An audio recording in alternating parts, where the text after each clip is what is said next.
Guys, today I have for you something really special. Nightmare Dungeon Tier 100 speedrun slash farm setup. Yes, you heard me right, my beautiful bastard. You can speed farm Tier 100 Nightmare Dungeons without breaking a sweat and without using poison. Yeah!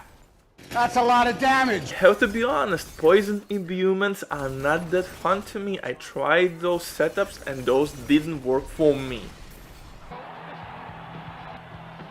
So I decided to go completely off-road and destroy enemies with Shadow Imbuement and Freeze or Ice Imbuement, you name it.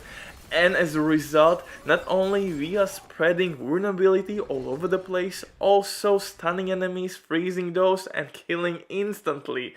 But before we get to the setup, quick word from the sponsor DVING.net. If you don't want to grind or you don't have time, I can recommend you these guys. Use my RBDiv or RBD promo code to receive 15% discount on absolutely all services, any game. But now, let's dive into this setup. And in this one we have of course tons of survivability. Protection is the key point at the latest stages of Diablo 4. But on my mask I have simple aspect where I'm using basic skill and gaining 20% damage reduction. I am basically pushing this build to maximum health and armor and damage reduction against close enemies and of course distant enemies. And key point here that I need strength to make those breakpoints at my paragon. So on my mask I have strength and all stats just to get all the maximum buffs I can from paragon board. On my gloves I have really nice and must have aspect which gonna share not only vulnerability, also stun and also freeze or chill effect, slow effect, daze, all that will be shared and it will spread like wildfire. I can't stress enough how this is really important aspect. It's absolutely must have to be successful during legendary difficulty or excuse me tier 100 nightmare dungeons, because you can stop basically whole battlefield by playing properly, and it means they can't deal damage to you but you can deal damage to everybody, since Shadow Imbuement will explode enemies who are dying. And it's the speed how we can clear nightmare dungeons are absolutely ridiculous. Pentanine Greaves boots are absolutely amazing. We are dealing more damage to chill enemies, movement speed, I have decent rolls. Also key point here for survivability reasons we are using momentum stacks. Those are kinda handy, although my roll is not that great. And these pads again, aspect is really important since we are applying status effects all over the place.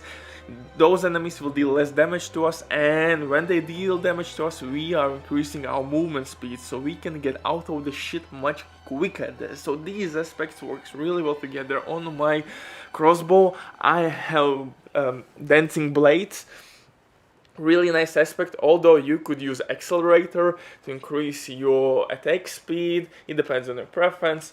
For me, twisting blades or dancing blades works really well. One of my daggers are actually unique ones, and I'm gaining quad damage here, and that's the reason why we are using combo points in this setup as well.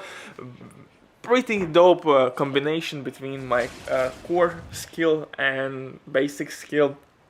Puncture, I'm applying with puncture vulnerability, and that vulnerability effect will spread even further because I have effects which deal more damage.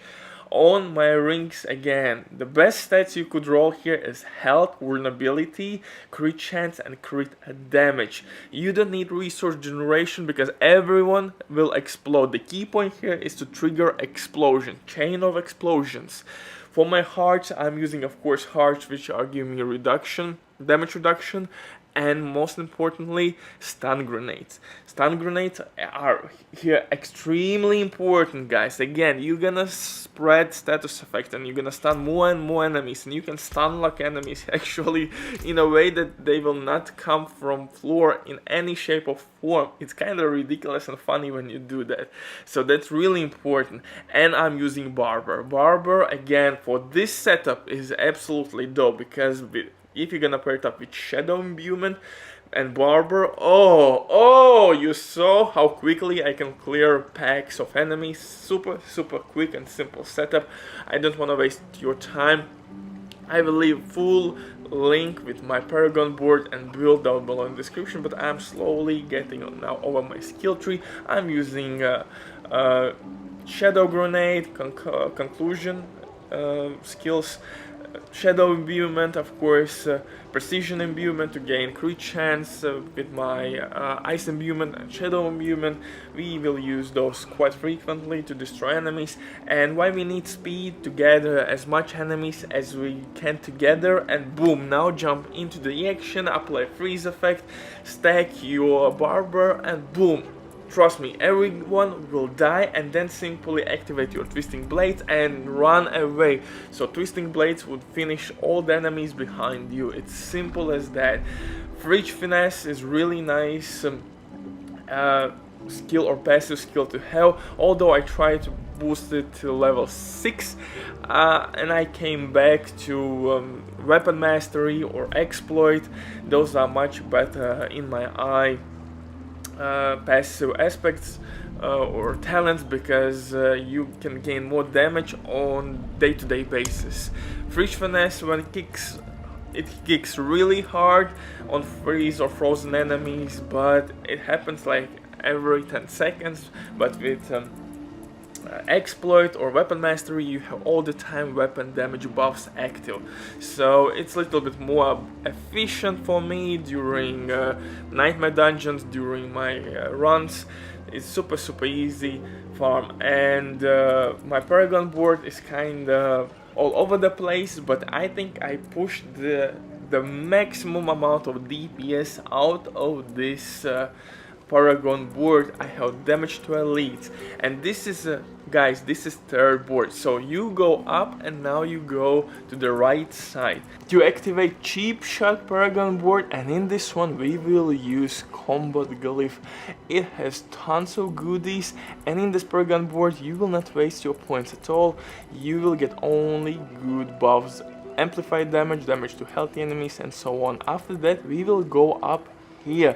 It's really important. This will be our fourth Paragon board, and we will activate Eldritch Bounty Paragon board, but we will not get that legendary aspect. We will go for control here. Control, I think, is kind of mandatory in any rogue, poison, any imbuement setup. And again, we will not waste ton of points, but we will get maximum possible benefits. And the last board in my setup is this one, and to basically break the points, we will use, of course, Exploit for vulnerable damage. Damage to elites, again, we are stacking tons and tons of damage to elites, but we need on our crossbow not only dexterity but all stats attribute, and on your mask most likely you will use strength and all stats as well to break these points and get all the buffs. Butcher drops the mic, bye.